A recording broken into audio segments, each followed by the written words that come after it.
Salve, salve família Zax! Sejam bem-vindos aí a mais um Papo Reto.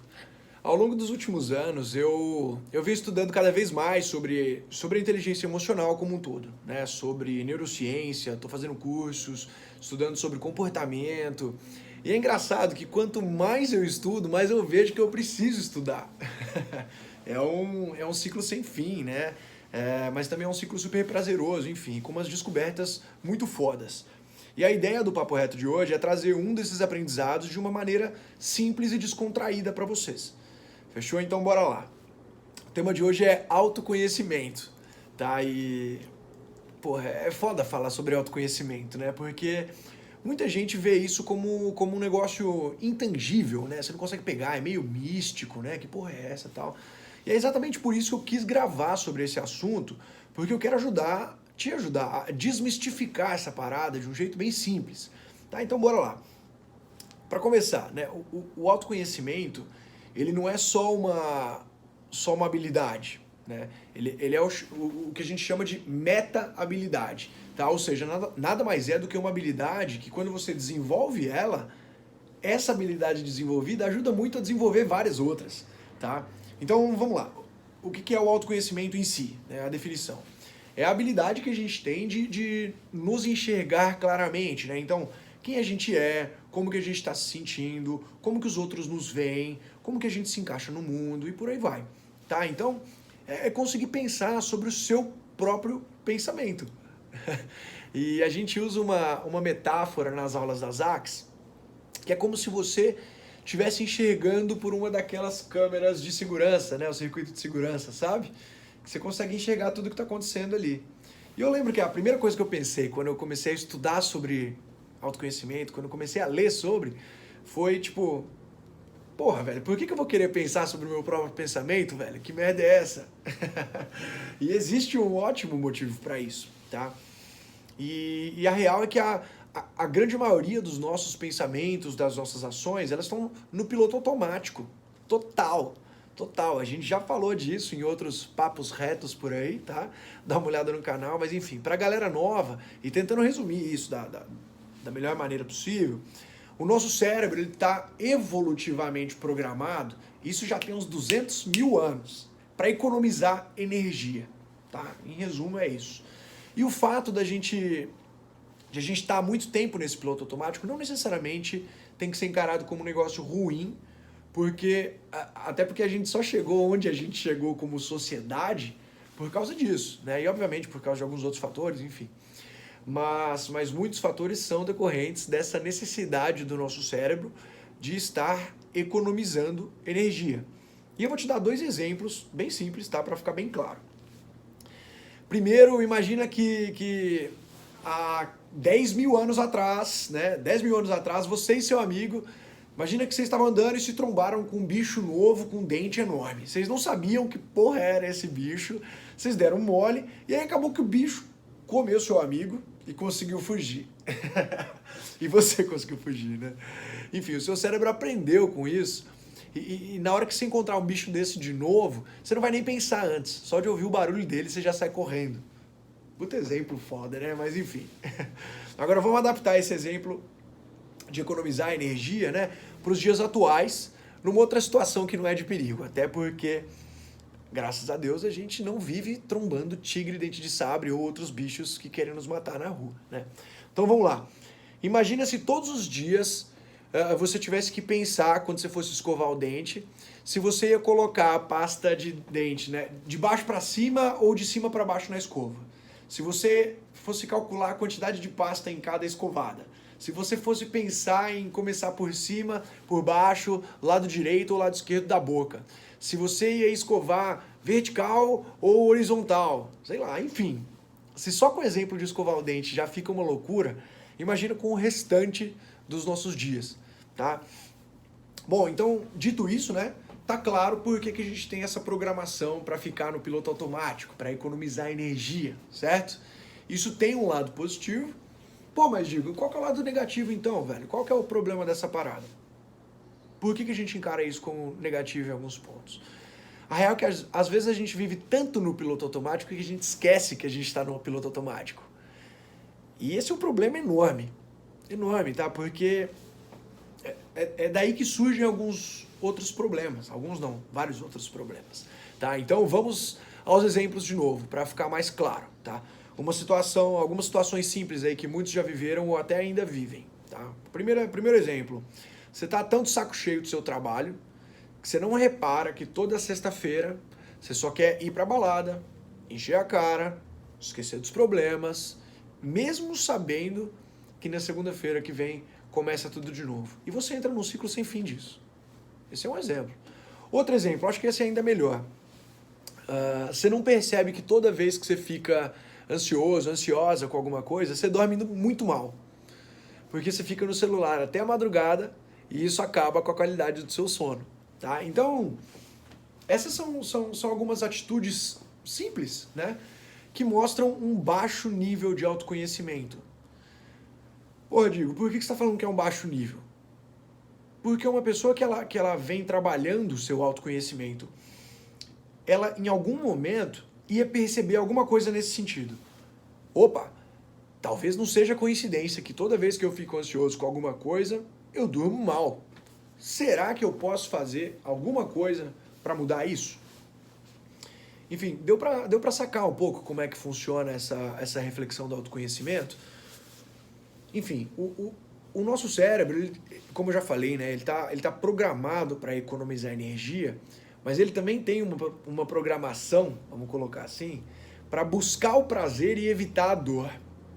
E aí a gente acaba procurando e usando distrações, que hoje existe de sobra. Celular, comida, tecnologia, pornografia e mais uma porrada de coisa.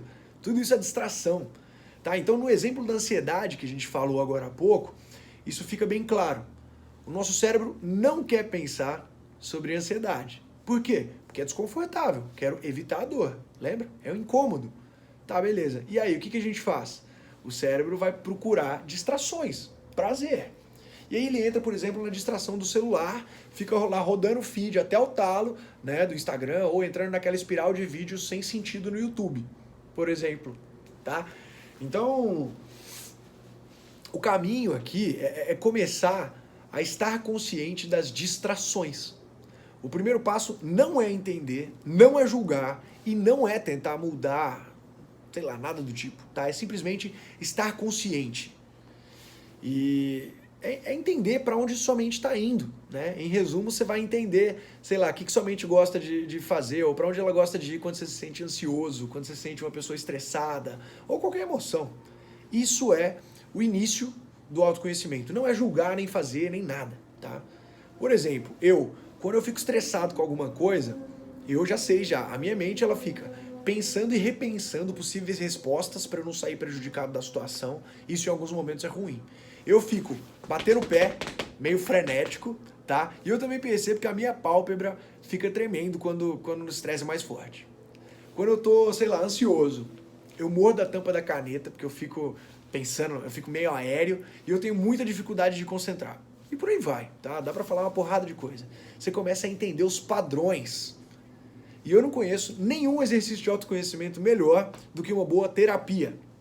Ou até a autoterapia, que nada mais é do que, sei lá, você criar um diário próprio seu, mandar áudio pra você mesmo, escrever e falar sobre o que você tá sentindo, sobre as suas percepções. Papo reto mesmo, de coração. Não sei dizer exercício de autoconhecimento melhor que isso e acredito que todo mundo deveria fazer. Tá? E você que está assistindo até agora, você pode até me xingar dizendo que você ouviu esse papo reto até aqui para ouvir que a dica prática é escrever um diário próprio. Mas a real é que é quase isso. Não precisa ser necessariamente um diário, tá? Mas a ideia é tirar da cabeça, né? Externalizar de algum jeito e aí você usa a criatividade a seu favor, inúmeros jeitos, beleza? E bom, para finalizar o conteúdo desse papo reto, um último aprendizado super importante. Depois que a gente começa a entender quais são as distrações, né? Quando a gente realmente entende para onde a nossa mente está indo, depois disso, a gente começa a perceber o que a gente está realmente sentindo, tá? Então, isso acontece porque a gente começa a restringir as distrações, né? Então vamos lá, usando o mesmo exemplo que a gente já falou. Porra, eu tô ansioso pra caralho, com tal motivo, e eu sei que quando eu fico assim, eu passo tempo que nem doido no celular pela madrugada, mas hoje eu não vou fazer isso. Ou seja, você restringiu aquela distração, certo? Você identificou antes e restringiu. Aí o que acontece? Você vai então querer entender por que você está ansioso, né? E isso vai ser difícil, porque para pensar, em todas as vezes que você ficou ansioso, todas as últimas vezes, você não lidou com isso, sacou? Você foi pro celular ou fazer alguma outra coisa. Então a gente tem duas opções. Primeiro, ou a gente começa a lidar agora e vai ser difícil, ou a gente não lida e pode ser ainda pior. Não tem escolha, não tem muita escolha, tá? Então, o autoconhecimento ele é uma jornada muito longa e desconfortável, né? É uma jornada em que a gente vê muita fraqueza nossa. E é uma jornada que a gente tem que ter uma humildade muito grande e um nível de maturidade enorme para olhar para dentro da gente e dizer, pô, eu realmente sou assim, eu realmente faço isso. Sem julgar, lembra? Identificar primeiro, beleza? E é aí que o autoconhecimento começa de verdade, beleza? Galera, para tudo isso que eu tô falando assim, existem inúmeros experimentos mostrando que pessoas com alto nível de conhecimento são mais satisfeitos no trabalho, têm os melhores relacionamentos, são mais criativos, mais confiantes, são melhores comunicadores, são melhores líderes, têm menores chances de mentir, roubar, atrair e mais uma porrada de coisa, tá? Se você quiser ler mais sobre isso, sobre esses benefícios e pesquisas, enfim, dá uma olhada no Google, no trabalho da doutora Tasha Eurich. Ela é uma psicóloga organizacional e PhD, é só procurar por Tasha Autoconhecimento, Tasha, tá? Você vai encontrar e aí depois começa a procurar tudo em inglês, porque tem muita coisa boa, muita mesmo, beleza? E, bom, fechando com chave de ouro, né? Algumas dicas práticas que a gente consegue aplicar ao nosso dia a dia, que vocês sabem que isso não pode faltar nas ACs, tá? Primeiro, dica para reconhecer pessoas com baixo autoconhecimento. Normalmente são pessoas que não ouvem ou não aceitam feedbacks construtivos. Eu já me enxerguei muito nisso antes. Também são pessoas que não conseguem criar conexão, empatia com os outros. São pessoas que também costumam ter uma opinião meio inflada, né, sobre aquela contribuição e performance no time, alguma coisa assim. Também é onde aquele ego é enorme também, muitas vezes, não é regra, tá? E muito mais. Enfim, só lembrando, não é regra, mas são padrões, tá? E aí, assim, dicas que a gente tem para evitar cair nessa, né? Além do diário que eu já falei e tudo mais. Primeiro, a gente precisa ser menos incisivo nas nossas opiniões e reconhecer que se a gente não for especialista no que a gente está discutindo, e é uma discussão, tem uma chance muito boa de que a gente esteja errado nessa discussão, tá?